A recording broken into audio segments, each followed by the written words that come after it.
Hey, 2014 Cougars. Welcome to day 2. All right, we're going to keep it in 20 minutes. All right, so today is day 2. It's lecture notes 3 through 5 in Unit 1.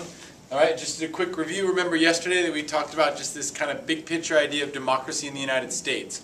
We had 2 forms, right?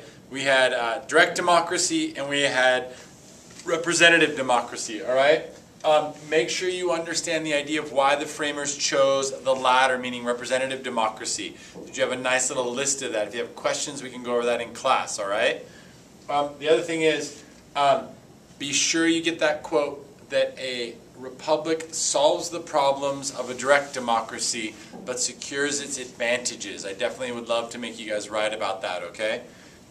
We also looked about who has power. We had the elites, we had the masses, which we'll call majoritarian is the masses, the elites, which we had the economic elite, the political elite, the military elite, the bureaucratic elite, according to Weber, all right? And then we had this idea of pluralism, that power is scattered among all of those things that we just listed right there, all right? And then we looked at the democratic values, right? Popular sovereignty. Make sure you look up the word popular sovereignty, all right? Respect for the individual, liberty, and then equality of opportunity rather than equality of outcome or equality of result. All right? And then finally we looked at those 2 other things, democratic processes, free and fair elections, right? Majority rule with minority rights. Beware the tyranny of the majority, all right? Freedom of expression, which we will get into a lot this year, and the right to assemble and protest. Those are the processes. And then the structures were federalism, the F-bomb, all right? Separation of powers, checks and balances, and constitutionalism. You're going to make sure you want to have at least an initial understanding of those. We'll go into depth in each of those, all right?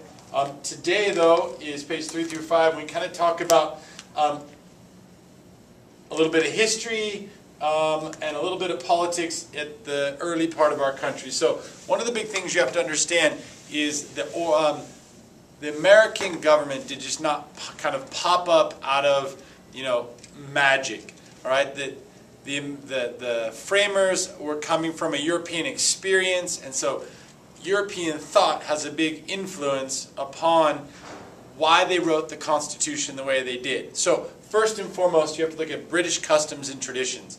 The Americas, or at least North America, the United States, North America, not in the Canadians, which were the French, and down south, which were the Spanish, but the original 13 colonies are very much British, and so there's a British heritage that comes with that, all right?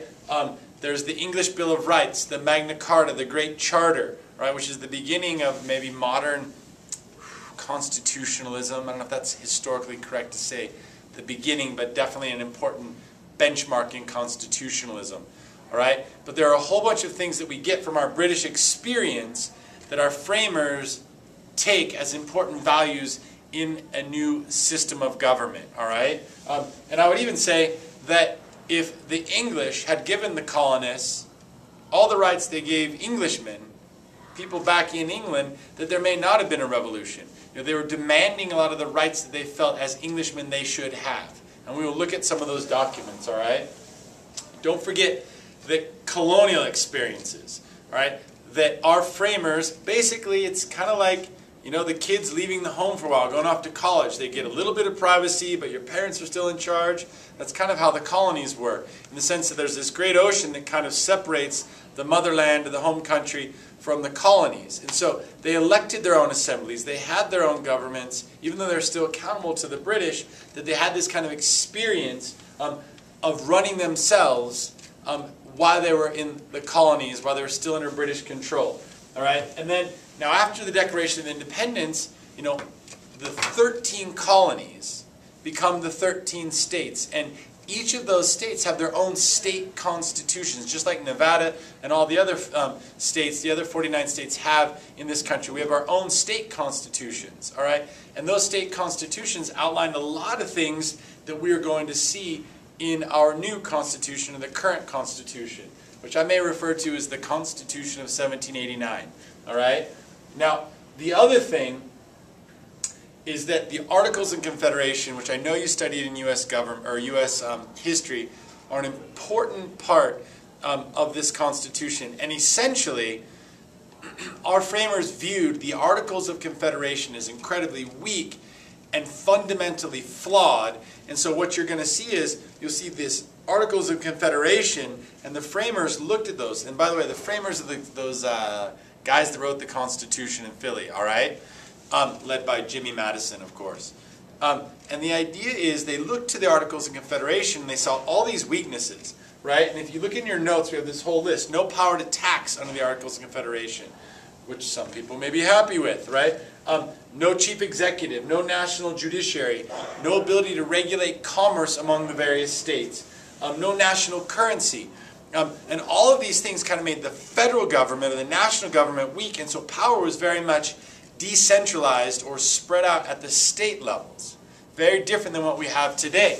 And so the framers, led by Jimmy Madison among others, view these as kind of some fundamental flaws. And so what you're going to see is every weakness that I list in the notes, the Constitution of 1789, the new Constitution, is going to try to address those weaknesses. We have an executive. We have the power to tax. We have the interstate commerce clause, right? We have a national court system. All right. The other two things that aren't in the notes, but the Articles of Confederation required absolute unanimity, meaning all 13 states had to be in favor of amending the Articles of Confederation. And again, the Articles of Confederation are essentially the Constitution for our country from independence from the British, when we declare independence, until the new Constitution is ratified in 1789. All right? And so it required unanimity to amend that. So it could never get amended maybe to apply to certain things in the future. It also required 3/4 of the states to write any laws, to approve any laws. And so those supermajorities made it incredibly difficult to get anything done because each state was fighting for things that benefited themselves, which we would expect. All right? The other thing about the Articles of Confederation is there's no national military. All right? And that national military is important because we have the French to our north, we have the British off the coast, we have the Spanish to our south, and America in 1789 or in 1787, or under the Articles of Confederation, is very much vulnerable to being attacked by these countries and taken over. Our political experiment, or the power that the United States is today, was not a guaranteed outcome, and therefore the framers, who were elites in our country at the time, believed that a new document, a new constitution, a new social contract was needed to make America able to deal with the internal problems that we listed about, the courts and taxing and commerce and all that, and the external problems, which were the military threats around us.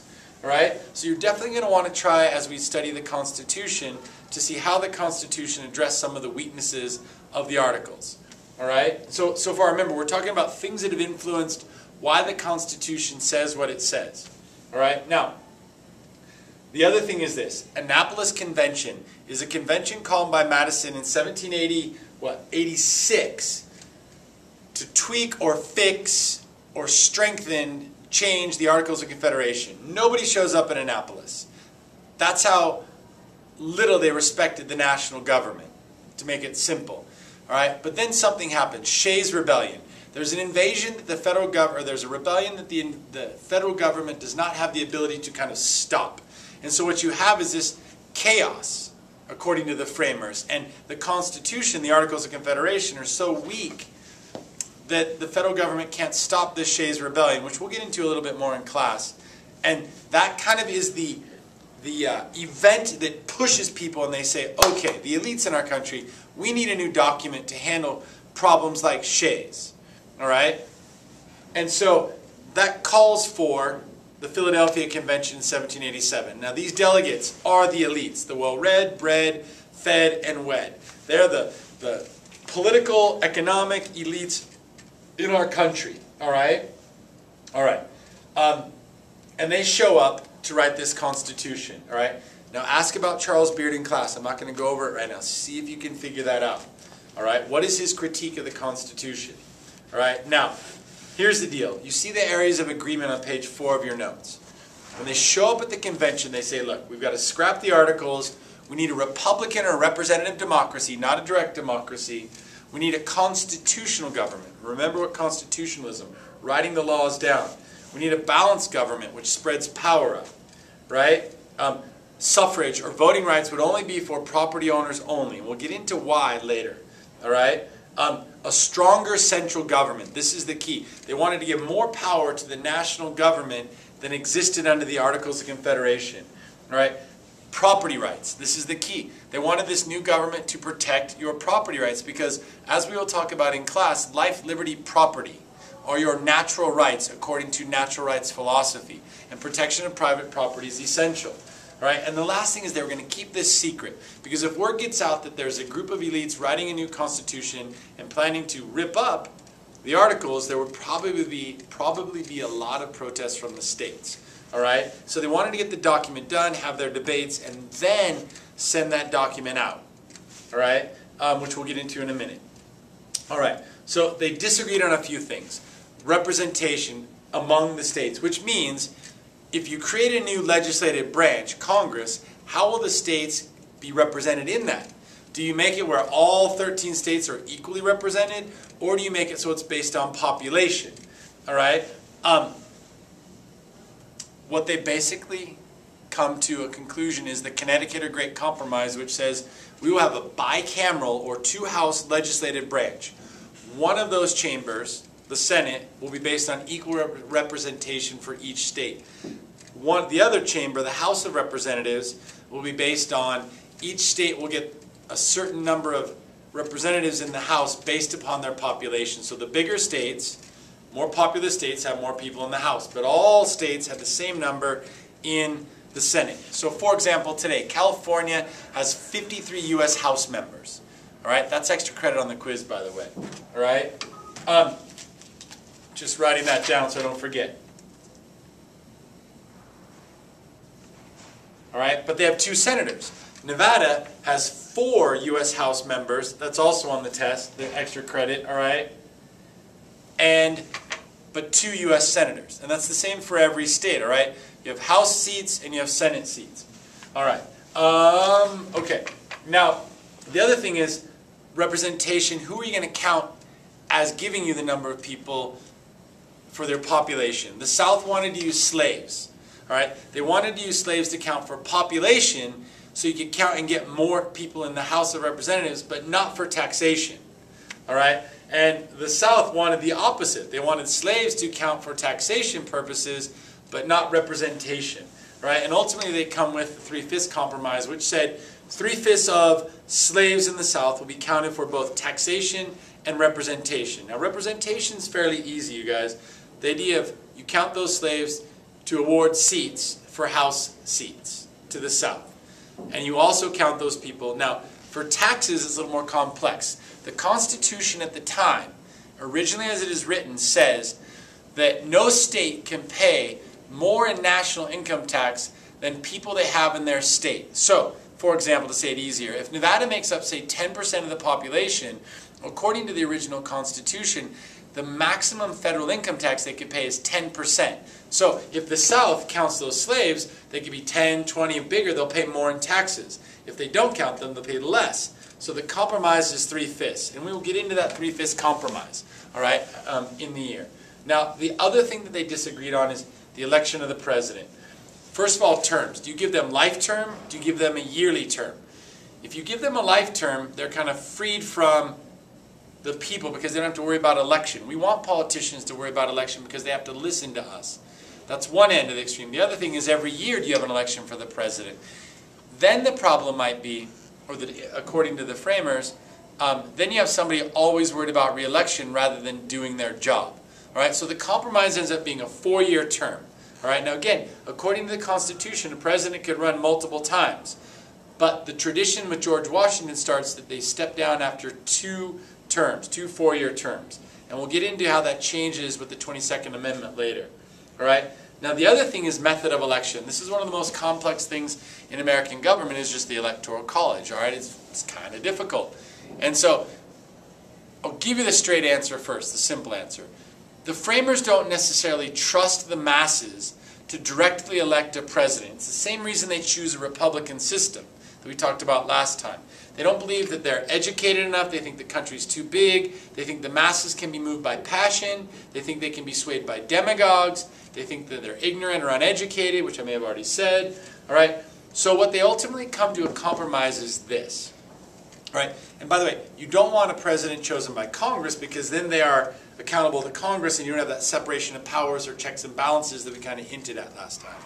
So what they ultimately do is they choose the Electoral College. And simply today, for today's purposes, the Electoral College acted as a filter.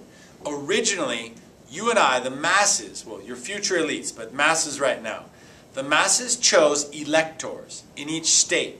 Those electors would then cast an electoral vote for the president. So what you had is a filter. You had the masses choosing people to choose the president. And those people that chose the president would ideally have the characteristics that the framers desired. They were educated. They were moved by reason rather than impulse.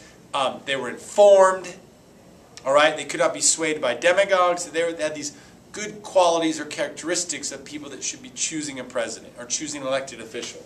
All right? Okay. Now, as we move on to page 5 really quickly, and we're going to dive into these guys a little bit more. Philadelphia, they write the Constitution. And now what happens is it has to be sent out to the country to be ratified. Ratified means it needs to be basically voted on and made our new Constitution, to become legal or to become law. All right, ratification. All right, and so what you ultimately have, though, is you have this kind of our first big campaign. And it's the Federalists who support the new Constitution, and the Anti-Federalists who don't like the new Constitution are fighting against it. All right? And so, essentially, the Federalists are the framers. The guys that wrote the Constitution end up arguing for the Constitution. Now, Madison, Hamilton, and Jay write a series of essays called the Federalist Papers, in which they're writing persuasive essays to try to convince the states. This is why this Constitution is good, and this is why it'll help you, this is why it'll help this country, and this is why you should vote for ratification to make it law. All right, and they needed, well, as much support as they could, and so these Federalist Papers are the ideas, or they're articulating the reasons why the Constitution is good, explaining the Constitution. We will look at the Federalist Papers this year. Now, the Anti-Federalists, they're not too cohesive. The only thing they don't have a clear message. What they really believe, though, is states' rights, because they want power to be at the state level rather than the federal level. And they also just absolutely disagree with this Constitution, that it gives too much power to the national government. And we'll get into the details of that a little bit later, all right? There's some Anti-Federalist papers, but it's more of a huge group of people for a variety of reasons why they disagree with the new Constitution, where the Federalists are a little bit more unified and focused in their argument. All right? So, eventually, in 1788, 89, the Constitution is ratified and becomes law. All right? And then what we'll do next is we'll look at that Constitution that was created. All right? Okay, so, hey, a little extra credit. Go back and look at that first day, elite theory of power. Where is power in our system? Look at Marx, Mills, and Weber in particular, all right? Be able to define federalism, checks and balances, and constitutionalism. And also know how many members are in the U.S. House for California and how many members in the U.S. House for Nevada. Right? All right. Good night. See you next time.